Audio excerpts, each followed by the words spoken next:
নমস্কার বন্ধুরা, কেডিটি kitchen and ব্লগে তোমাদেরকে স্বাগত জানাই।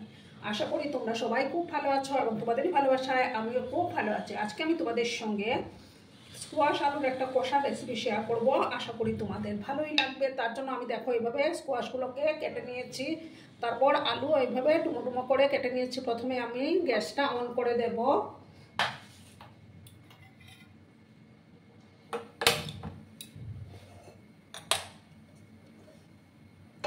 কড়াই আমি বসিয়ে দিলাম।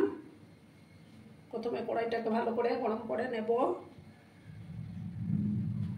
বন্ধুরা, ভিডিও দেখার শুরুতে কিন্তু একটা লাইক দিয়ে দিও। তোমরা লাইক করলে ভিডিও বানানোর উৎসাহটা অনেক গুণ বেড়ে যায় এবং আমার ভিডিওটা 10 জনের কাছে পৌঁছে যেতেও সাহায্য করে। প্যানটাকে প্রথমে ভালো করে আমি গরম করে নেব। এবার দেখো কিছুটা সর্ষের তেল আমি দিয়ে দিলাম।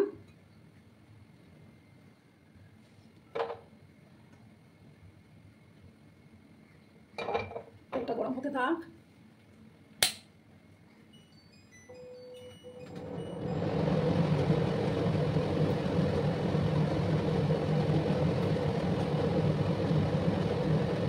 সামান্য একটু হলুদের গুঁড়ো আমি এড করলাম এই তেলের মধ্যে।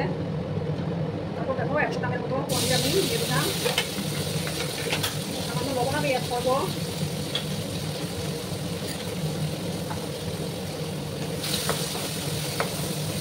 পনিরগুলোকে আমি একটু হালকা করে ভেজে নেবো, বেশি লাল লাল করবো না।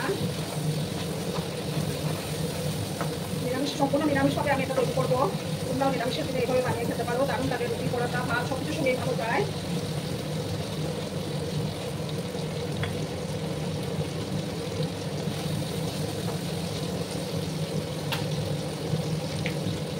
আর একটু সময় আমি কাটবো, তারপর আমি নামিয়ে নেবো। বন্ধুরা, এবার আমি পনিরগুলো নামিয়ে নেবো।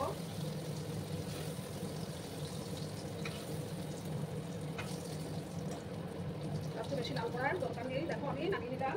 এবার আমি প্যানের মধ্যে আরেকটু তেল দেবো।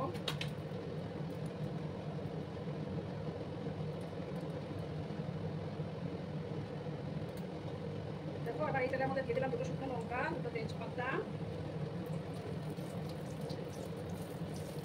ভালো করে আমি ভেজে নিচ্ছি।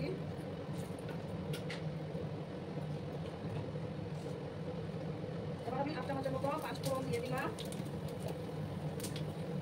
ফোড়নটাকে 2 সেকেন্ডের মতো আমি ভেজে নেবো। ফোড়নটা থেকে যখন একটা সুন্দর ফ্লেভার বেরোবে তখন আমি প্রথমে আলুগুলো দিয়ে দেবো।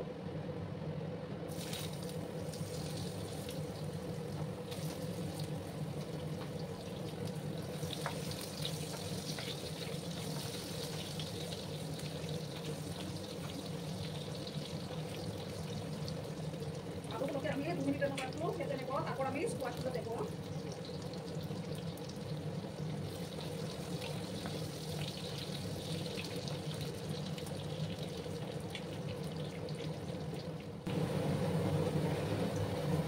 এবার আমি স্কোয়াশগুলো দিয়ে দেবো।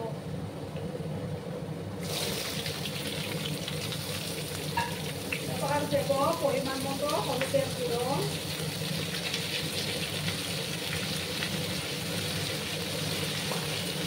ভালো করে আমি মিক্স করে নেবো।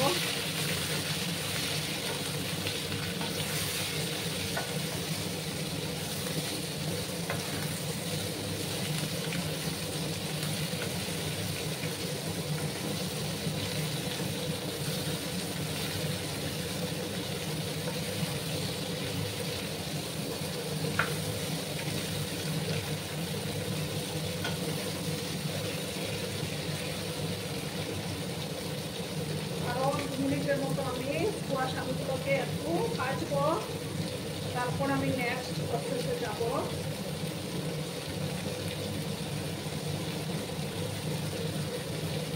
আর বন্ধুরা, যেটা একদম স্কিপ করো না, সম্পূর্ণ দেখার অনুরোধ রইল। আর যেসব নতুন বন্ধু আজকে ফার্স্ট টাইম আমার চ্যানেলে ভিজিট করছো তারা অতি অবশ্যই আমাকে সাবস্ক্রাইব করে আমার পাশে থাকো। বন্ধুরা, পুরোনো নতুন সব বন্ধুদের জানাই অনেক অনেক ভালোবাসা। কিছুক্ষণ আমি আবার আলু আর স্কোয়াশগুলোকে ভেজে নেব। বন্ধুরা, এবার আমি এটার মধ্যে দেখো একটা টমেটো, তারপরে একটু আদা, 4-5টা কাঁচা লঙ্কা পেস্ট করে রেখেছিলাম, সেটা এবার আমি দিয়ে দিলাম। মিক্সির জারটা দিয়ে জল অ্যাড করে দেবো।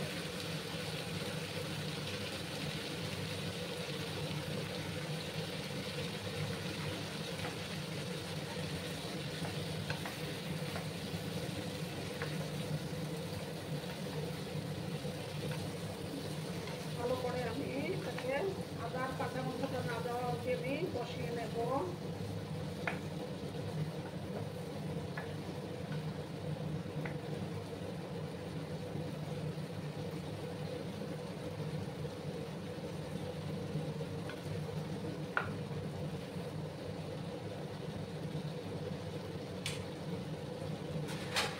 দেখো 2 মিনিটের মতো আমি এটাকে ঢাকা চাপা দিয়ে রেখে দিলাম।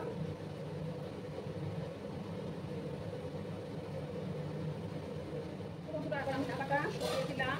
এবার আমি একে একে মশলাগুলো দেবো। 1 চামচ ধনে গুঁড়ো দিলাম, 1 চামচ জিরে গুঁড়ো, আর কাশ্মীরি লঙ্কা গুঁড়ো 1 চামচ দিয়ে দিলাম। দিয়ে ভালো করে একসাথে আবার কষিয়ে নেব। যত বেশি কষানো হবে ততই রান্নার টেস্টটা বেড়ে যাবে।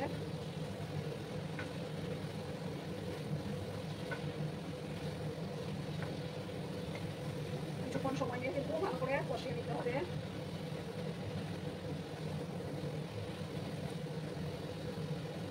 তারপর একটু জল আমি এড করে দিলাম।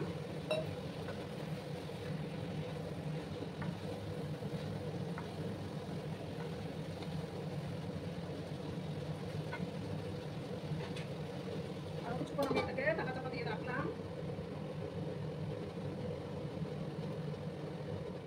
বন্ধুরা এবার আমি ঢাকাটা সরিয়ে দিলাম। এবার পরিমাণ মতো লবণটা অ্যাড করে দিচ্ছি আমি।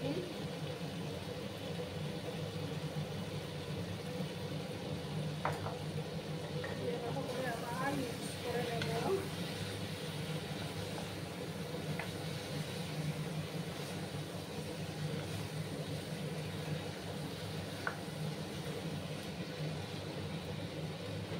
আর যেহেতু নিরামিষ রান্না, সামান্য আমি চিনি অ্যাড করবো।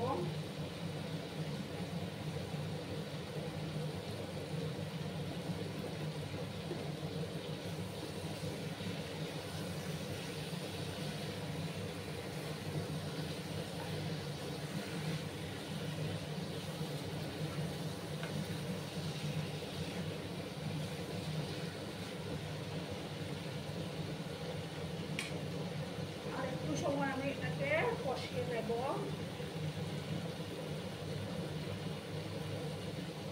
দেখো বন্ধুরা এবার আমি ঢাকাটা সরিয়ে দিলাম। আমার মশলাটা প্রায় কষেই গেছে।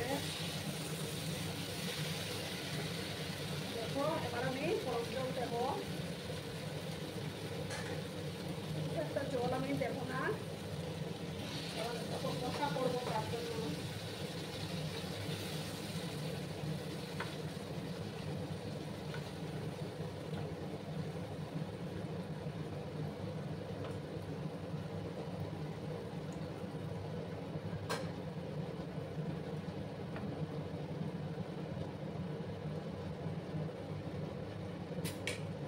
আর দেখো 2টো চেরা কাঁচা লঙ্কা আমি এড করে দিলাম।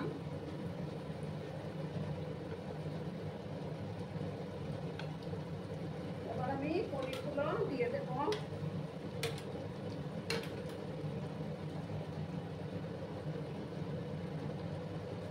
এবার গ্যাসের আঁচটাকে একদম লো করে দেবো আমি। লো করে 5 মিনিটের মতো এটাকে রান্না করে নেব।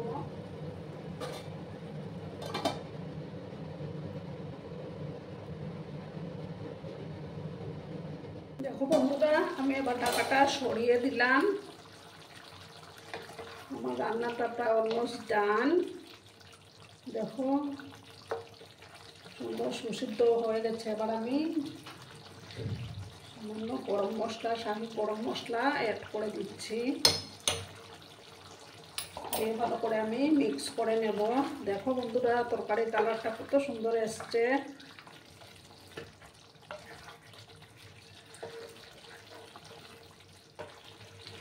খেতে কিন্তু গরম ভাতে খেতে কিন্তু জাস্ট ফাটাফাটি লাগে।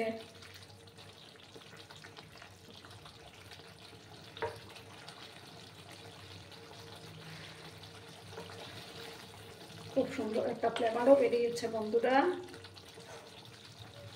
এবার দেখো আমি গ্যাসটা অফ করে দিচ্ছি, অফ করে 2 মিনিট স্ট্যান্ডিং টাইমে রাখবো, তারপর আমি সার্ভ করে দিচ্ছি। দেখো বন্ধুরা আমি সার্ভ করে দিয়েছি, কেমন হয়েছে অবশ্যই কমেন্ট করে বলো। কিন্তু তোমাদের এই সুন্দর সুন্দর কমেন্টগুলো পড়তে আমার না দারুণ লাগে। আর এতক্ষণ ধরে আমার ভিডিওটার সাথে পাশে থেকে আমাকে এতটা ভালোবাসা দেওয়ার জন্য তোমাদেরকে আবারও জানাই অনেক অনেক ভালোবাসা এবং অনেক অনেক ধন্যবাদ। ততক্ষণে তোমরা সবাই খুব ভালো থেকো, সুস্থ থেকো, আনন্দে থেকো। আর আমার ভিডিওটার কোনো অংশও যদি তোমাদের একটুও ভালো লাগে তাহলে অবশ্যই তোমাদের প্রিয়জনদের মাঝে শেয়ার করে দেওয়ার অনুরোধ রইল। ততক্ষণে ভালো থেকো, ধন্যবাদ।